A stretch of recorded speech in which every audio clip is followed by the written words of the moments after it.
Hey everyone, I'm Pastor Jay and welcome to Simple Church Online. Whether you missed last Sunday, you're checking us out for the first time, or maybe even watching out of state, we're so glad that you're a part of our community. And we're praying today that as you watch, God would use this to bless your life. Enjoy the message.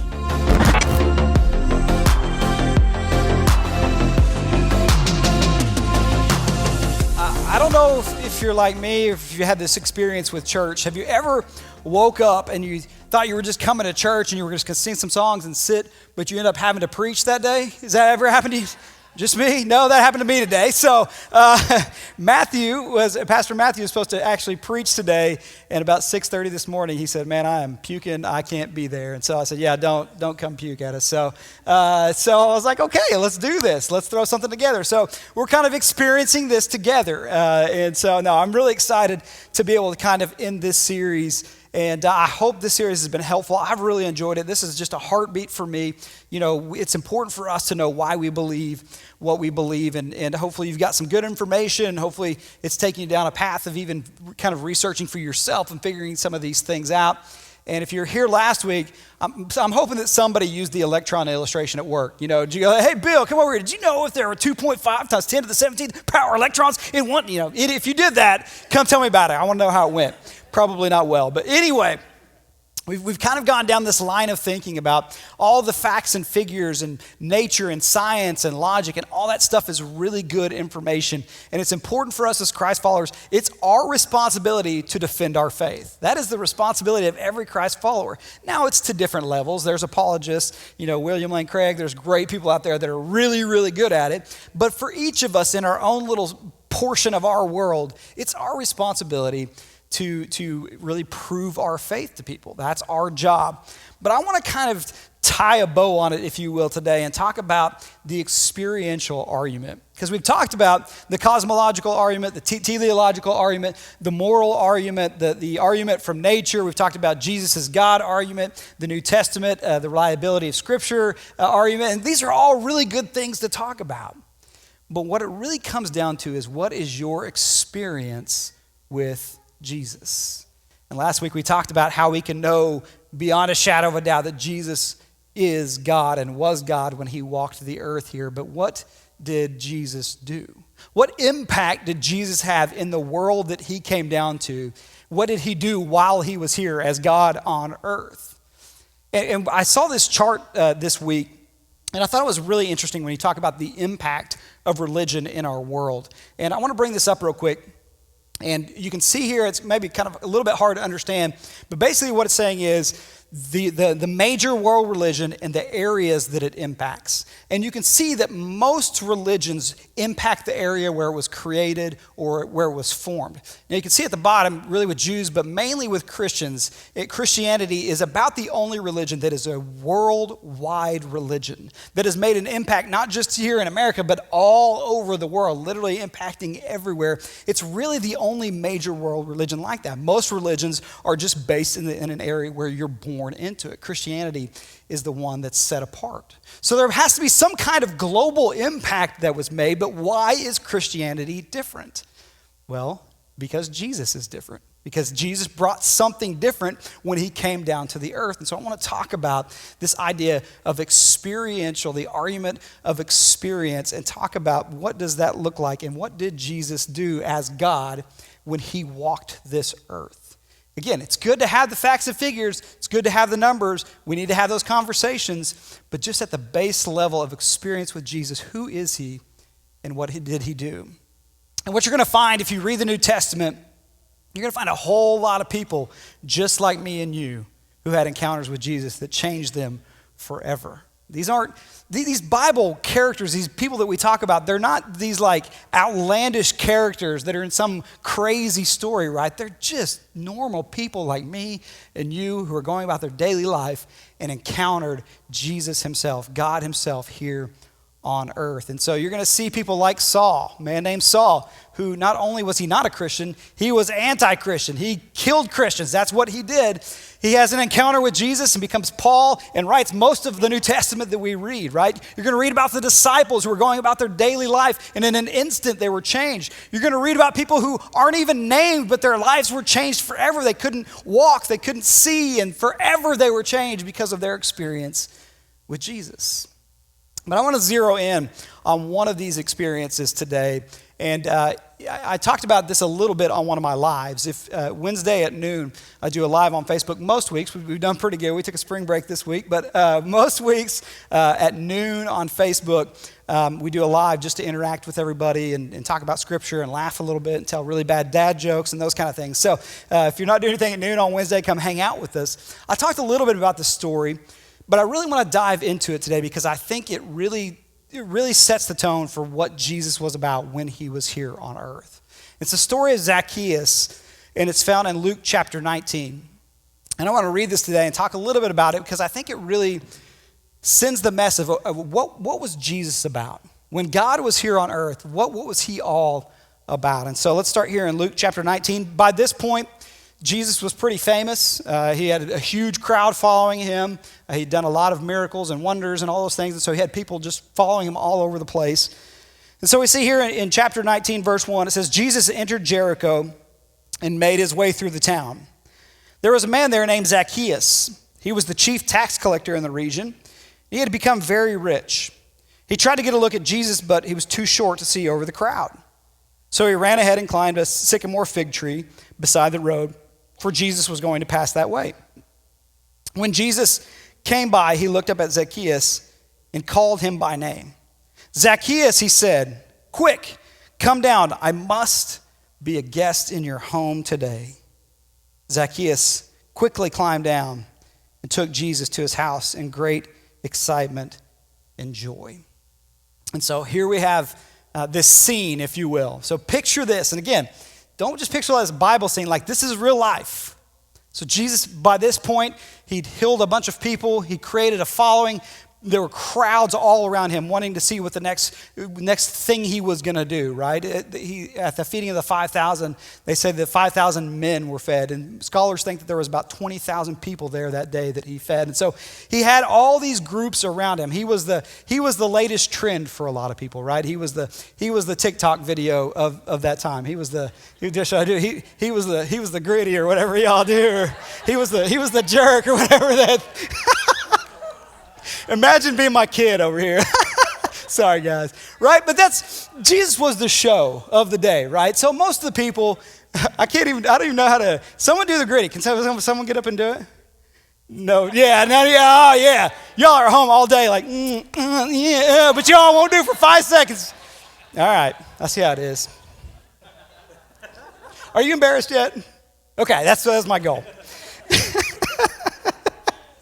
Like I said, we're learning this all together, right? This is off the cuff. But so Jesus was going around and he was healing people. And so he had these huge crowds that followed him, mainly because a lot of people just wanted to see, what's the next thing he's going to do. But Zacchaeus, he wanted to see Jesus for a different reason.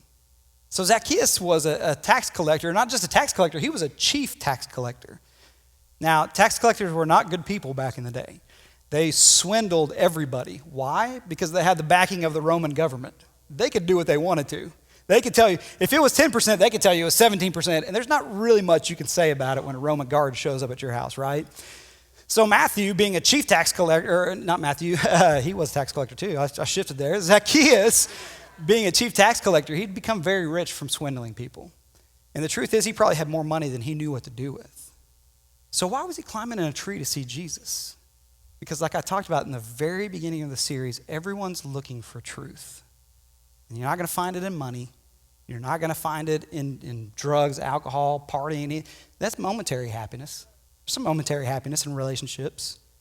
But just like Zacchaeus, it's the truth that sets us free. It's the truth that brings joy and happiness, contentment into our life. And so we have Zacchaeus, who probably was hated by most of the people there. Rich as can be, super unhappy. And so he hears about this Jesus, and he's like, I got to see if there's something different. I got to find out if there's something more to this. Because I'm sure he's at the end of the day, he's at home. He's hated by most of the people in his town. He's sitting there with all his money, and he's just unhappy with life. You ever been there? You ever chased after stuff and thought it was going to make you happy, only to find out you're not that happy? You ever get the iPhone 4 and think you were living it up until the iPhone 24 came out, and you're like, I thought I had everything, right? It's always something else. Always something else to spend your money on. What happens if you make more money? You spend more money. You know what I'm saying? It doesn't make us happy. This is where Zacchaeus was at. And so he climbs into this tree because he's short and he wants to get a picture of Jesus. And let me take a little side note here for Christianity. If you grew up in children's church, what do you know about Zacchaeus? Zacchaeus was a wee little man, and a wee little man was he. He climbed around the tree, right? You know what's sad to me? That as Christ followers, we took what he was probably most concerned about in his life and we turned it into a song. And that's what we remember about Zacchaeus. Isn't that sad that the church does that? And I get that's kids' church and we teach people. I'm not saying, let's excommunicate that song and ban people. But isn't it funny that we as Christ followers took that piece of the story? Because we're going to find out some really crazy things that happened to Zacchaeus. But what do we take away? He was a short guy. Let me just say this, Christ followers. We need to be really careful about how we represent Jesus and how we look at people. Because we think that we're representing him well. We think that, we'll teach the kids. But what are we teaching them about Zacchaeus? Okay, so again, I don't want to take it to the extreme of let's remove this song and ban it and let's cancel it, or whatever. But I do think we need to think about how we judge people and how we're representing Jesus. Because Jesus didn't say, hey, short guy. Hey, little man, get down here. Jesus said, hey, Zacchaeus, by name, I see you. I know you. Come down here. I want to go to your house today. And Jesus was God, right? He could have brought Zacchaeus down and said, I want y'all to look at this guy right here. This is a horrible person. This is a terrible person. Don't be like him. He brought him down in front of that entire crowd and said, hey, take me to your house. I want to meet your family. I want to have lunch with you. I want to hear your story. I want to know more about your life. And if we're going to represent Jesus, it's a pretty good picture of who he was right there. And I think as the church and as Christ followers, we need to be really careful about how we're representing Jesus and how we're talking about people and how we're treating people in his name. That's a side note. That was for free. That wasn't even part of the message. Anyway, so here we have Jesus in this house, and he's sitting down with Zacchaeus, and we don't get to hear what the conversation was. And one of my hopes in life when we get to heaven, I hope that we have a big screen and we get to watch everything that happened in this world. I want to see creation. I want to see how all these things took place. I want to see the stories that we read about, and I want to see how they actually played out, how these real people, just like me and you, how they interacted with Jesus. And I want to sit there and I want to see Zacchaeus' house. And I want to see when Jesus came in, and I want to see when dang, I wasn't ready to get emotional right now. That comes later. Woo! I want to see when he introduced, Jesus to his wife and to his kids, and they sat around, and Zacchaeus explained what he did, and I'm sure shed some tears and was broken about what happened, because we're going to see exactly what happened. And so there's this moment, this encounter that he has with Jesus. And I want to pick the story back up here in verse 7. So here he goes to Zacchaeus' house, and it says, but the people were displeased. He has gone to be the guest of a notorious sinner, they grumbled. Meanwhile, Zacchaeus stood before the Lord and said, I will give half my wealth to the poor. Lord, and if I have cheated people on their taxes, I will give them back 4 times as much. And Jesus responded, salvation has come to this home today, for this man has shown himself to be a true son of Abraham. For the Son of Man came to seek and save those who were lost. Jesus says, this is the whole reason I'm here. I'm here to get to know you, to encounter you, to be in a personal relationship with you. And I don't know what was said in that room, and I don't know what happened, but whatever it was, that encounter with Jesus changed Zacchaeus in a moment. And he stood up and he said, whatever I've swindled people out of, I'll give it back 4 times. Dude has way too much money, obviously, because he's like, I just give. But something happened. Something happened for this guy who's probably spent most of his life ripping people off, getting as much money, collecting, to stand up and say, I'll give it all away. I don't even want it. That's what a true encounter with Jesus does in our lives. That's when you really meet Jesus, not just know Jesus. When you truly meet Jesus, these are the things that happen. This is the life change that happens. And that's why it's so important for us to share our stories with other people. Because again, like I said, you can have the facts and figures. You can debate people that's all good. But you sharing your story of your encounter with Jesus is going to be make the most impact in this world, I promise you. Your personal experience, because unlike any other religion, Jesus came to present himself as a personal God. Not a religion where I have to do things to get to you. I'm coming down to you. We just sang it. There's no wall he won't kick down. There's no mountain he won't climb up. There's no shadow he won't light up. He came for us. That's what separates him. And that's the message that Jesus came to send. Hey, I'm here with you right now because I want to have a relationship with you. And people who don't know Jesus don't understand that. I liken it to having a kid. Before you have kids, you don't know. You know what I'm saying? You don't know. You don't know. After you have kids, you know all the things, good and bad. I mean, you know everything. And I remember before we had kids, I didn't hold babies. Now, there's a reason for that. I still don't. I'm still a little leery. If you've ever been around me and babies, I'm still leery. When they can hold their head up, I'm kind of cool with them, but I'm not going to do that for you. And here's why. It's not my fault. It's a good way to start a story. It's not my fault. When I was 16, I started dating this girl named Amanda. She was 15. It's a long time ago. What are we, 25? Something like that now? So, yeah, 10 years ago? No, I'm just kidding. We started dating, and she worked in the nursery at church, and I just started going back to church, and she conned me into working in the nursery with her, which was, it's good. You should work in the nursery. That's really, really good. I should not. And so we went in there, and I sit down in this rocking chair, and they hand me this baby, and I'm like super uncomfortable. I'm a 16-year-old. I never held a baby. I'm like, I don't know what to do with this thing. It's all floppy. And so I'm kind of like holding it, and I'm looking around the room, and then I look down, and the baby's blue, which I didn't know a lot about babies, but I knew that's probably not a great thing. Now, I exaggerate, like the lips were a little bit blue, but to me, it was like this like Smurf baby. I was like, ah! Well, they didn't tell me that this baby had breathing problems or something. You had to keep its head at a certain... I'm like, why did you hand a 16-year-old a baby that's got those kind of issues? And so I swore off holding babies. I kid you not.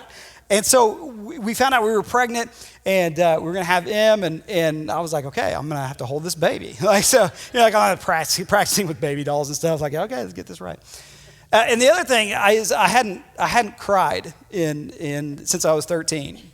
Now, again, not my fault. Here's what happened with this one. I think I've told this before, but I watched the movie Beaches when I was 13. If you've ever seen that horrible show, this is how Beaches came to be. A bunch of people sat in a room and said, let's make people cry and feel horrible about themselves. And then make it a movie, and we'll put Bette Midler in it, and she'll sing Wind Beneath My Wings, and everybody will just hate life. That's the only point of that movie. Just in case, that's how it came together. And so I watched this movie with my mom and my sister, and I'm crying, and I'm like 13, I'm becoming a man, and I was like, this is stupid. I'm becoming a man. I'm crying about a movie. I'm never crying again. And I literally did not cry for about 13 years. Now, there were some moments in there when I teared up, but I'm like, no, I'm not going to do it. I held it in. I didn't cry during Titanic. So that shows you how serious I was about this. So I was like, I'm not doing it. So here we have, Emma's going to be born in just a couple of weeks, and Amanda's doing all the research, and I'm just like, we'll wing it when she gets here kind of thing. And this commercial comes on. And I'm really getting to this place in my life where it's like, wow, I'm about to be responsible for a human life. Like it's part of me, and this is going to be my girl and my baby. And I started feeling all these things. Again, if you have kids, you know what I'm talking about. And so this commercial came on, and I hadn't cried in like 13 years. And I think it was a tire commercial. And this dad's picking up his toddler from kindergarten or whatever, and takes her out in the car, and the whole way she's telling him a story. And so-and-so did this, and so-and-so, you know how toddlers are. And so he puts her in the car, and she's still telling the story.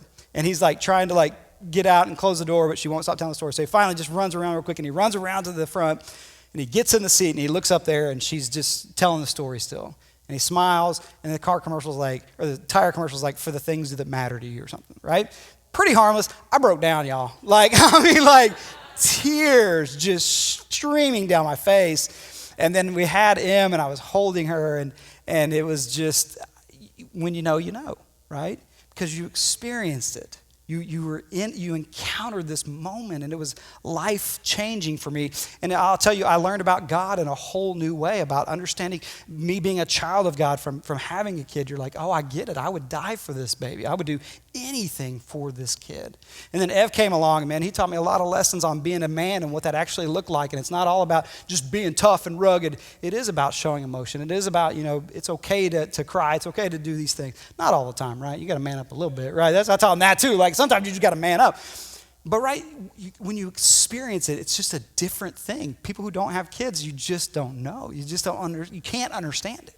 It's the same thing when you encounter Jesus, the way that it changes your life. And that's the message that Jesus came to say. I'm here to let you know you're a child of God, that I want to be your father, that I want to interact with you on a personal level. That was the message that he came to send. And I think for so many people, I think there's a lot of people right now sitting in pews and chairs who know a lot about Jesus but have not encountered Jesus. And there were thousands and thousands of people following Jesus who knew about him. But Zacchaeus encountered Jesus, and it changed everything about his life. And for all the arguments that we can have, and they're good and cosmological, there's nothing greater than the experience of knowing Jesus. And here's the great thing. We just sang a song about this. He leaves the 99. And Jesus is, again, he's a little bit earlier in Luke, he's dealing with the same thing. He'd been hanging out with sinners, prostitutes, and tax collectors, and such a horrible person, right? And this is what he had to say. Chapter 15, it says, tax collectors and other notorious sinners often came to listen to Jesus teach. And this made the Pharisees and the teachers of the religious law complain that he was associating with such sinful people, even eating with them. So Jesus told them this story. If a man has 100 sheep and one of them gets lost, what will he do? Won't he leave the 99 others in the wilderness and go to search for the one that is lost until he finds it? And when he has found it, he will joyfully carry it home on his shoulders. And when he arrives, he will call together his friends and neighbors, saying, rejoice with me because I have found my lost sheep. And in the same way, there is more joy in heaven over one lost sinner who repents and returns to God than over 99 others who are righteous and haven't strayed away. Here's the beautiful picture of why Jesus came. He came to send the message to say, you're worth chasing after. You're worth going after. I'm leaving heaven. I'm leaving the 99 to come find you individually. That's who he is, and that's what he brings. This candle right here, it's funny. I came in and I was like, hey, Aaron came in and I was like, hey, I'm preaching today. I didn't know it, but here we are. And we were sitting there talking, and out of nowhere, this has been in my office since we've been here. He said, what's that candle all about? And I said, the candle's for today. And I didn't know if it even lit anymore, but it does. So I'm going to light it here. I don't know if y'all can see it, but it still smells pretty good too. I've shared some of my story, but I want to talk just a little bit about my experience. I went to a Christian college, but I was lost, man. I was trying to, and I wasn't crazy. I didn't do a lot of crazy things, but I just was lost. I didn't know about purpose. I went to a Christian college to make a bunch of money. I was going to get in business and make a bunch of money. Didn't know what my job was going to be. I was just going to be a billionaire. That was literally my life goal. Like, that's it. Had no idea how to. So I went to this Christian college because that's where my buddies went, and my parents were kind of like, hey, you need to get something going. And Amanda and I had been dating about 5 years then, and she was like, hey, you need to get something going. I didn't know this, but she was pretty close to being like, hey, man, you better get something together. I got to get out of here and get on with life. And it's not that I've been a pretty happy person most of my life, but I just was lost. You don't have to have some crazy story where you've been addicted to drugs for 20 years and you're only 19 years old. I don't know how that works. You don't have to have that crazy story. You may, that's okay. You can still be lost. It doesn't matter what your story is. And that's where I was at, man. I just was lost. I didn't have purpose. I didn't have direction. I'm at this Christian college. I flunked chapel, which you could miss 16 times in a semester. And it was at 11 o'clock. It wasn't like it was an 8 o'clock or 7 o'clock thing. I just was lost, man. I didn't know where I was going. Had a lot of questions about God. I was very confused about religion, all of these things. Just had all these questions. And to be honest with you, the church didn't talk about the things that we've talked about over these past few weeks. They didn't answer these kind of questions. And so I finally got with some people who started answering some questions that I had. And I started, kind of researching and trying to figure this thing out. And so I went on this journey, and I was tired of playing this kind of this back and forth. I'm in Christianity, but I'm really not. I want to make money. Like what's my life about?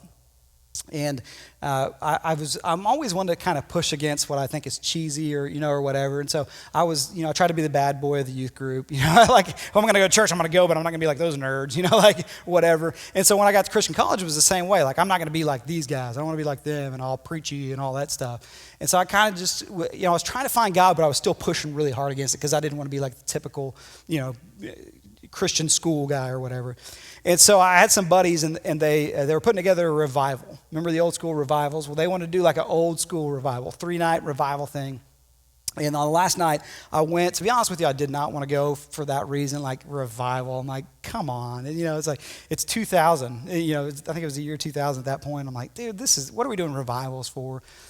But I was like, okay, all my friends are going. Amanda's going. I'm gonna go to this revival.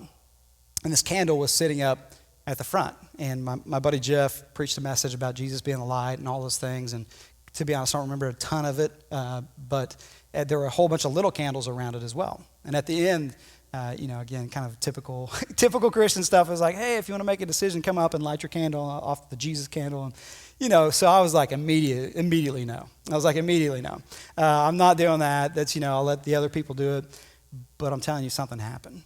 And it's like, I can tell you it's Jesus, but I can't explain how it all worked. The Holy Spirit leading, all of those things.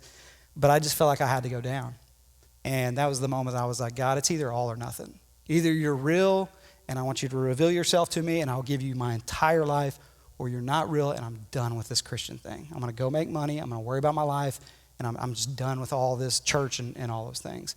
And it was the moment of life change. And so I went up and I lit the candle, and we kind of had a great night, and it was emotional, and there's like 30 other people that came up, and by the end of the night, all the candles had melted together, and if you can see, it's kind of burned on the sides here because of that.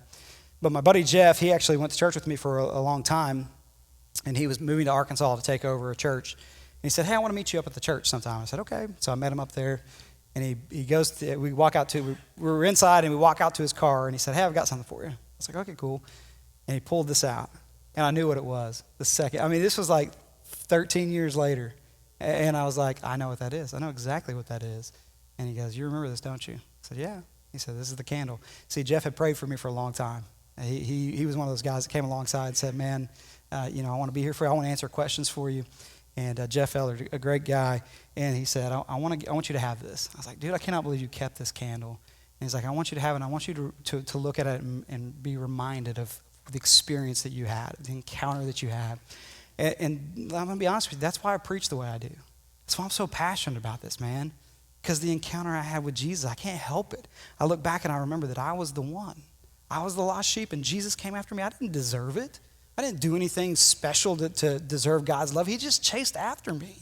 And so I can't help but get up here and tell you that I believe that he brings freedom. I believe he brings joy. I believe he brings light. I believe he brings everything you've ever wanted is in the person of Jesus. I've encountered it. And I can give you all the stats and the figures and the logic and the science and all those things that point to him. But I can tell you from my life and from the life change that's happened in my family, from my experience with Jesus, I know he's real. And I know this is true.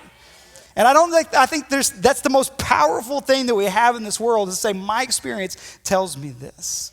That's why it's so important for Christ followers to know what they believe, to have a passion for Jesus, and to go out and share, because that's going to be more impactful than any words that a preacher can say.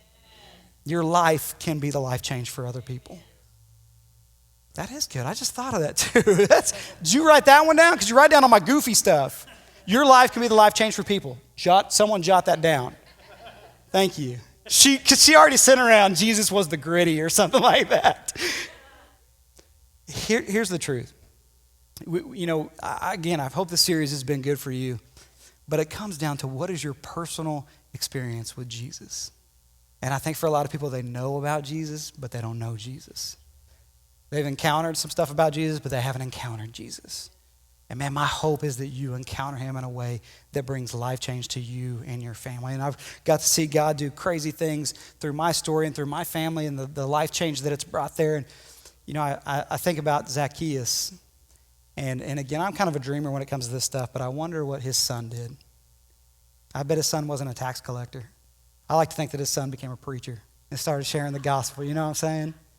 We never know. Jesus changes everything. And that's what we're saying. Jesus changes everything. That's the whole purpose of this. That's why we do what we do. That's why we get up on Sundays. That's why we live life, is to share the good news that Jesus brings life change. And at the end of the day, that's the decision that you have to make. Who is Jesus to you? He came down to share this message. I love you. You're my child. I'm here for you. I want to have a relationship with you. I'm bringing you back. That's the experience. And that, to me, is the greatest argument there is for us to share that experience with other people. I pray that you do that. Let's pray today. Father, thank you for your word. Thank you for your truth. And thank you for Jesus. The fact that when we're lost, when we go astray, you come and you find us right where we're at. You don't leave us there, even though we don't deserve it. You kick down every wall, you climb every mountain to show us and to prove to us that you are the real God and that we are your child and that you are there for us. And so I just pray for each and every person in here that they would encounter Jesus in a life-changing way. And that we would take that message out into a world that is like Zacchaeus. They are looking for truth. And we know that it's only found in you. And that is the truth that sets us free. And so help us to go out into this world. Help us to be a church that cares and loves people just like Jesus did, that sees people in the tree and that calls them down and says, hey, let me go to lunch with you. Let me share my experience with Jesus with you. Let me tell you about my Savior. And he loves you too. Help us to be that kind of church. I pray it in Jesus' name. And everyone said, amen. Thank you. Once again, thank you for stopping by today. We'd love for you to be a part of our family at one of our services at 9 or 11 on Sunday. You can find out all of our information at simplechurchtulsa.com. And we'd love to pray for you any way we can. So please message us, and we hope you have a great week.